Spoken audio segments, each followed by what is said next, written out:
AKIRA to play. or Faramis? They still go for the Faramis, even though there's a lot of reasons why the Faramis wouldn't work here. But again, I respect that they still go for it because it is an amazing hero. Speaking of amazing hero, you know, I have friends and they are amazing casters. Oh, you do? I do. I want to hear their voices. So, amazing friends, please talk. It's your turn. Holafel, you flatter us. The Kings of Latam, as they're known, had to get that last pick, Faramis. Even the analysts are wondering, why is Faramis not be big? Hell, I think LaFell said, maybe Vexana. Was it Mirko said maybe Vexana? Because that's how far Faramis has fallen, man. I don't know. I personally think that Faramis is still pretty relevant in this meta as of right now, right? But there are certain conditions that need to be met. But against a lineup of EVOS Glory, where everybody has some form of an AoE, a disgusting amount of initiation, it can get really brutal really fast. They got a good amount of comfort picks. Again, Brands, the king of the marksmen, picking up his signature Claude, who's able to defend for days. One of the few reasons why they went as deep as they did in the last MPL ID playoffs. Of course, you have Anavel on his lane.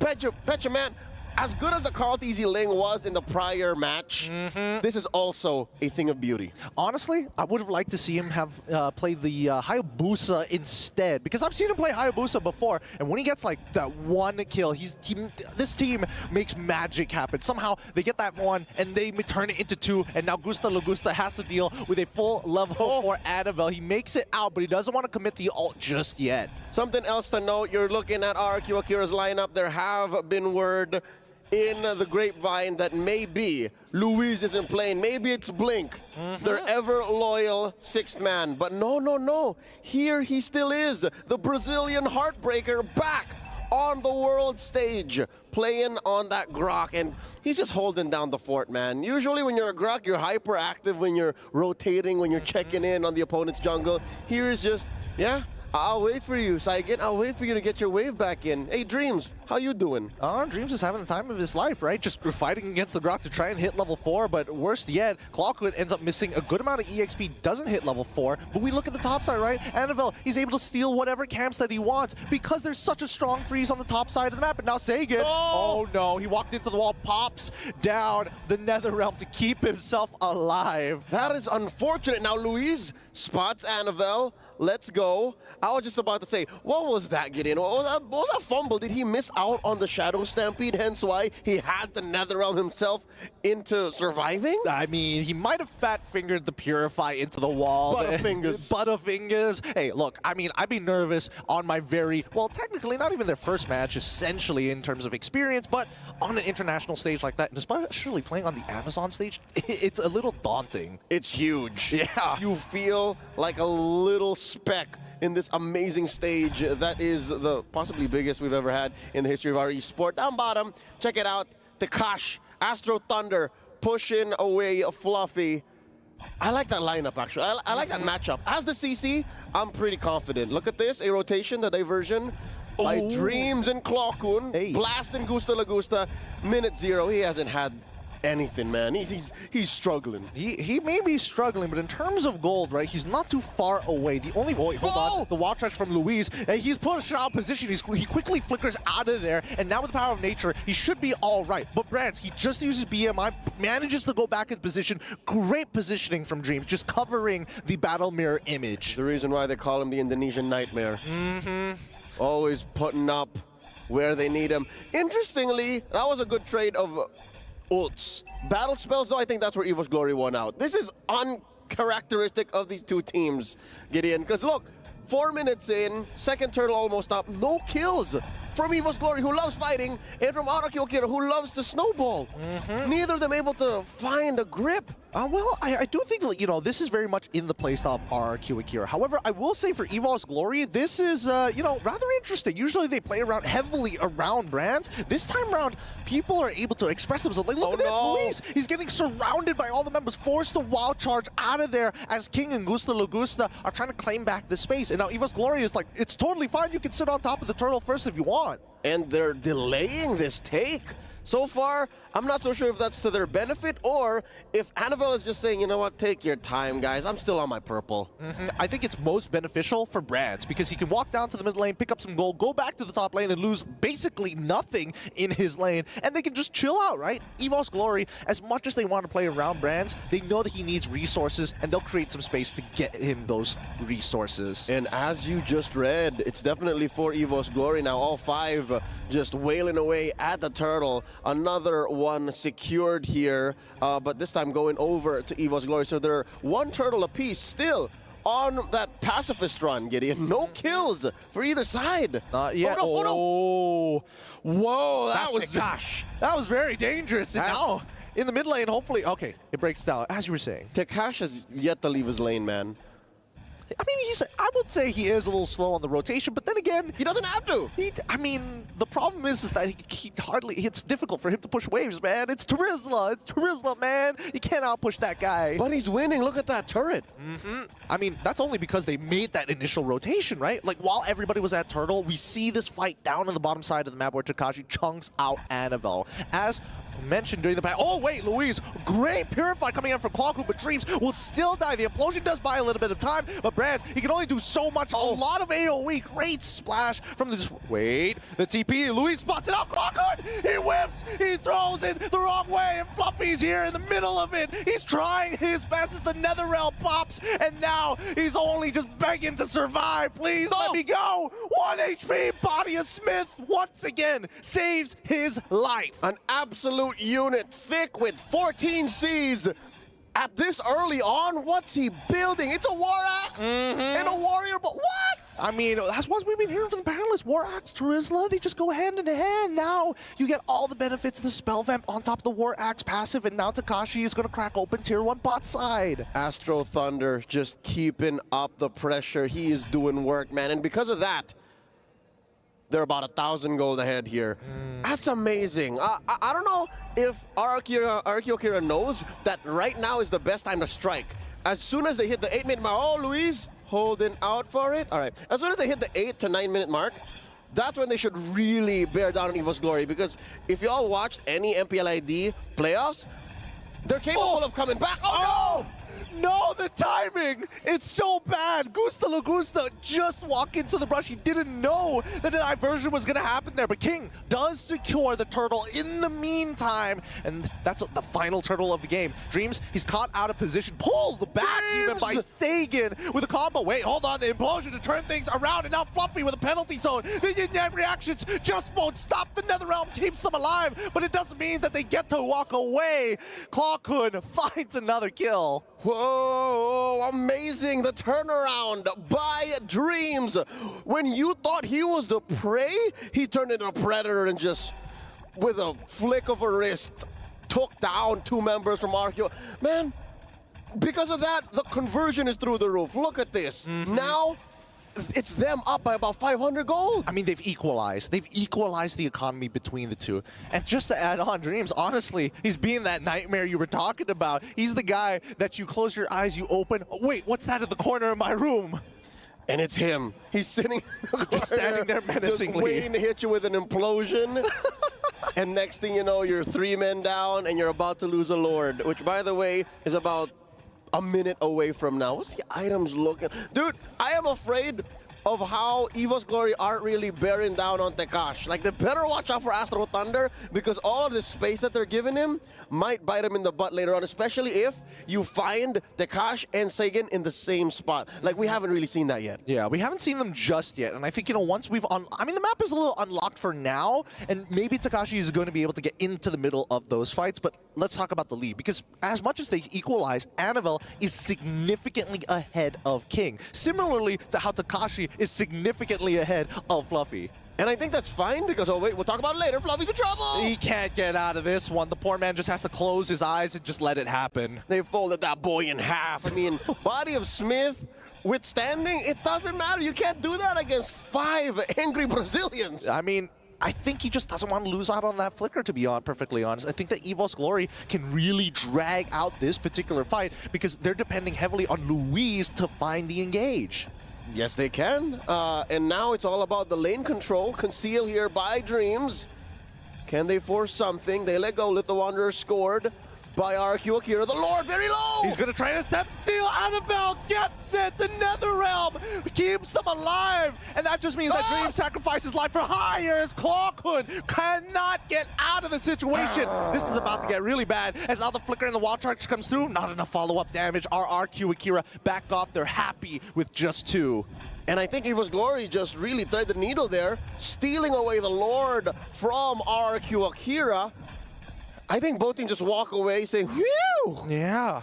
It's, well, I mean, it's a little stressful, I'm not going to lie, and it looks like it's going to be the Queen's Wings purchase for the side of Fluffy. He wants to engage, and he wants to maintain his kill threat. He wants to keep going, man. He wants to keep going, and I think it's that pressure. It's an all-in engage from EVOS Glory, where RRQ Akira don't mind if the fight goes longer, which is interesting. It's a switch-up. It's a switch-up between the dynamic, because earlier on, it was EVOS Glory who wanted to go longer, but now RRQ Akira are hoping, hey, can we slow down a bit? Can we let this Lord simmer? Because we're better like that. Yeah, let's just let it cook in the slow pot in the hot pot just for a little bit longer at this point in time. I think that RRQ Akira, once we get into the mid game, like Sagan is going to be a legitimate threat in these fights, considering that EVOS Glory kind of want to like engage at the same time. So here we go, mid tier 1 now under threat. King, he's able to tank the damage for now, and it looks like it's enough to deter the rest of EVOS Glory. Hold up, Gideon. I just noticed. Annabelle rocking the Warcry just now picked up the BOD. Not a single kill just yet. What's going on? He's been power farming, right? And to be fair, he is significantly ahead of King. Last we checked, he was 1K ahead. Here comes the wild charge. Oh, it actually connects. He's trying to get on out of there, Brads. He cannot keep on attacking Takashi. And now with the Netherrealm, all of it being broken at the same time, Sagan is still alive, looking for the opportunity to get back onto it. But Annabelle is able to take out King and Gusta Lagusta in one fell swoop. Not close enough, it seems. Brands was so expensive. It took all of RRQ Akira and Tekash just putting a beat on him. Maybe 5 seconds of pure yo-yo action.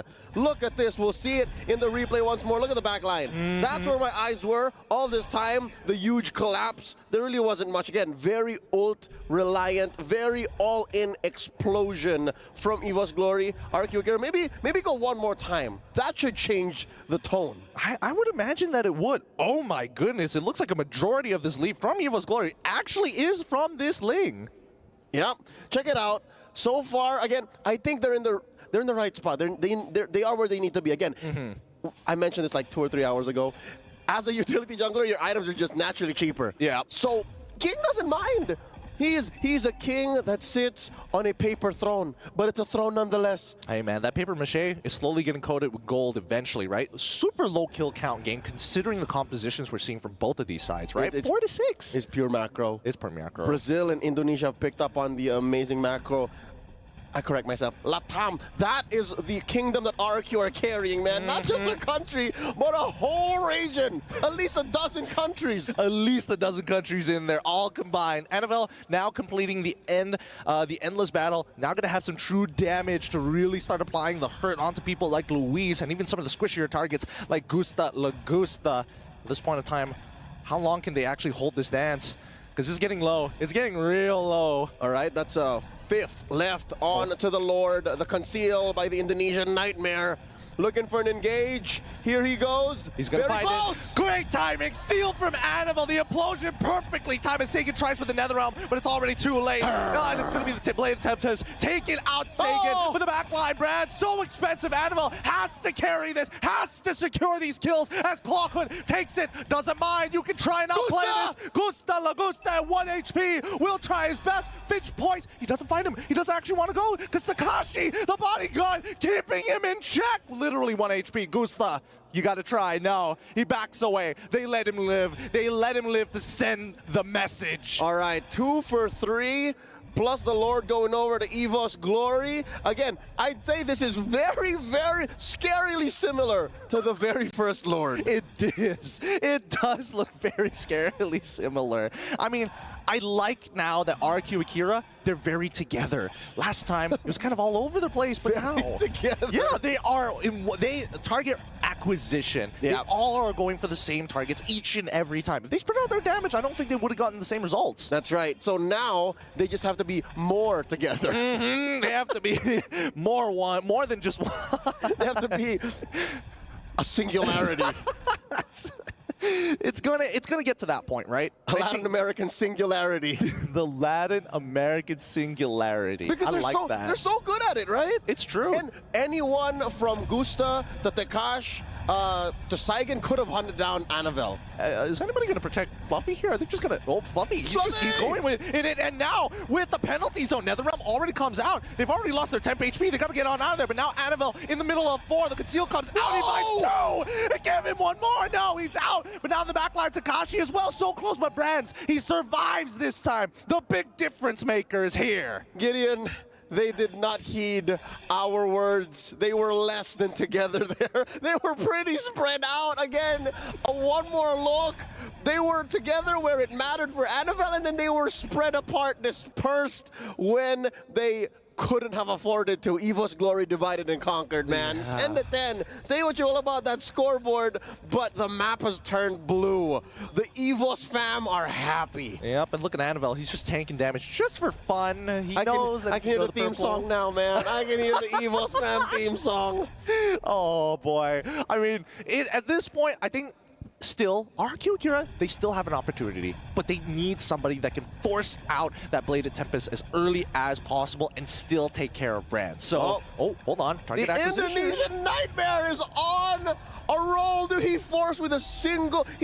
to be fair, he flickered, and Implosion enforced such a response. And that's what you want, right? That's what we want to see from EVOS Glory. And hopefully they can keep on rinsing and repeating the process. Maybe if they can buy 100 seconds or so, but Lord already spawned. Okay, to be fair, 100 seconds is plenty time in the world of MLBB. Look at the ults and the resources from RRQ AKIRA as they make their way to the Lord, approaching half health. King rolling out like the Autobots. Oh, and he's trying his best. Where's the NetherRealm? It's going to be popped soon, but now coming back in with the Lycan Pass, they're holding it for as long as possible. They've already broken everything. They lost their temp HP so fast, and now Anavel breaking apart the backline. Lycan Pass keeps him alive. Oh, great movement from Gusta Lagusta as he takes out Anavel. Brands TPs into the backline with the help of Clockwood to find the trade. As beautiful as it could have been for Gusta Lagusta to clean house, they forgot that the king of marksmen, Brands, is still here, and he's the one who comes in claiming their heads, and that just straight up opens up this Lord. Anavel's 15 out, give or take. Oh, the fact that King is down makes us all the more an EVOS Glory Lord. Yep, EVOS, again, they've done a really good job at securing these neutral objectives for a majority of this game. But worst yet, I think that RRQ AKIRA are banging their heads against the wall. It's like, what do we do against Anavel? Like, he almost guarantees jumps in after the temp HP from NetherRealm and gets 2. And that's why I think we get the answer to why do we not see Faramis. Prior to this matchup, Faramis only showed up 3 times across all Stream A games. We used to see Faramis in 100% of games, Gideon. This is a new age. It is a new age, and it's more surprising that it only... it's even more surprising that it only takes one person to cause that much destruction. Like Clockwood and the rest of the team decided, we're going to flank. Now, here we go. Lord already cracking down on towards that crystal. They're going to take their time. Ooh, interesting angle for the wild charge here as Fluffy trying to get the penalty zone absolutely whipping. They're out of there. That's an ult for an ult. A good trade if I were you. Listen up. RRQ AKIRA can still defend.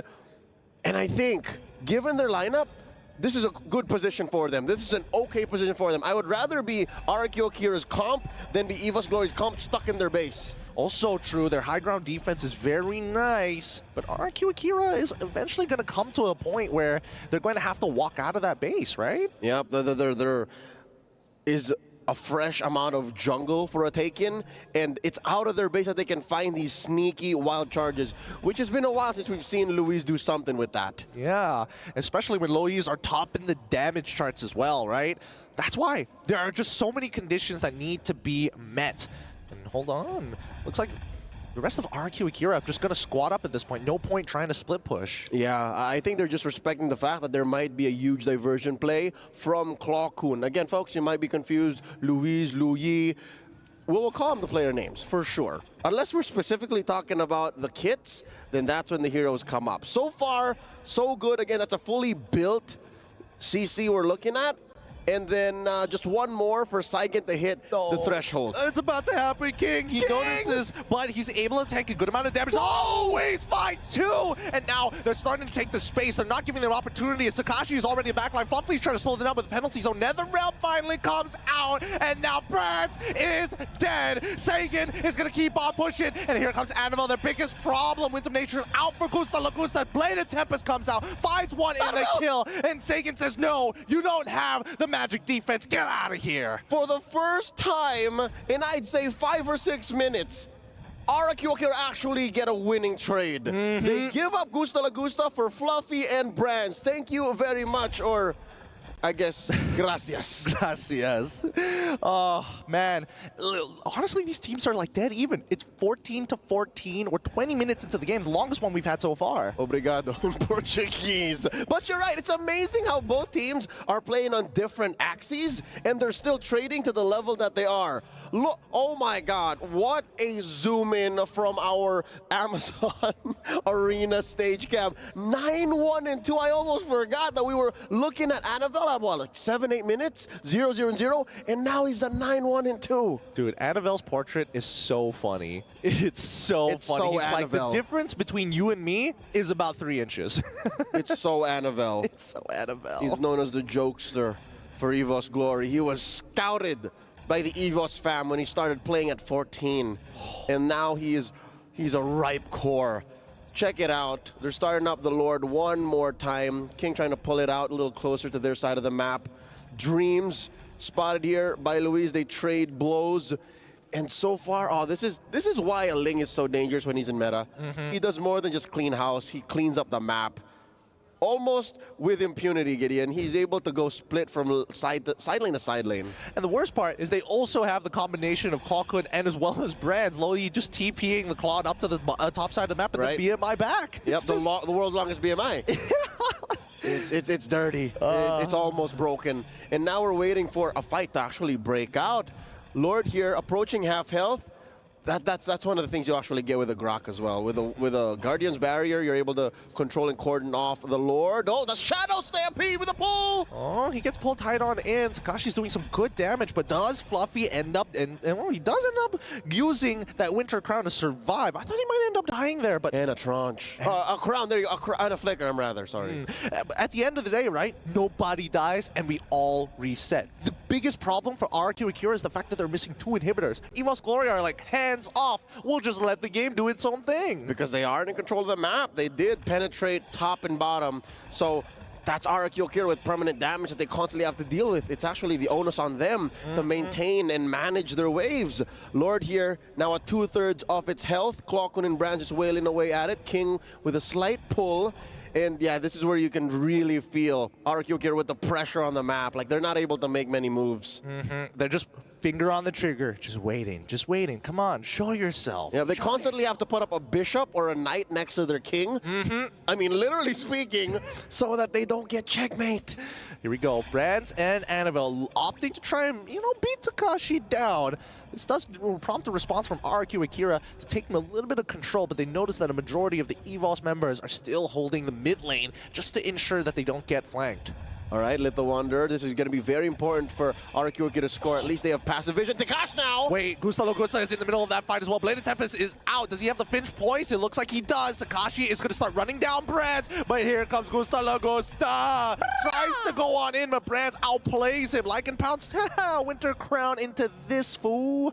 Okay, so this is what's painful about that last engage. Could have been amazing for RRQ Akira, but it's relatively low stakes for EVOS Glory because, again, they're more mobile on the map. So now RRQ Akira have to actually walk their way, march their way into the pit. Now Lord at less than half health. Yep, Fluffy's in some trouble here. Winter Crown once again already activated. Ooh, great welcoming for Luis, but still creates an escape. NetherRealm is already out, and this might be the moment that they've been waiting for. Gusta is chunked low, and Annabelle is going to look. Winter, Wind of Nature popped. He still goes down. Clawkun is able to splash the damage into the the backline. Gusta and King are down. 1 minute death timers. And EVOS Glory, they've already got this Luminous Lord empowered, in a matter of fact. Annabelle just chasing them down. Takash buy in time, but there are just some things that another realm can't solve. Takash, Luis, Saigen, they have to defend for their lives. Guardian's Barrier up, just delaying the inevitable.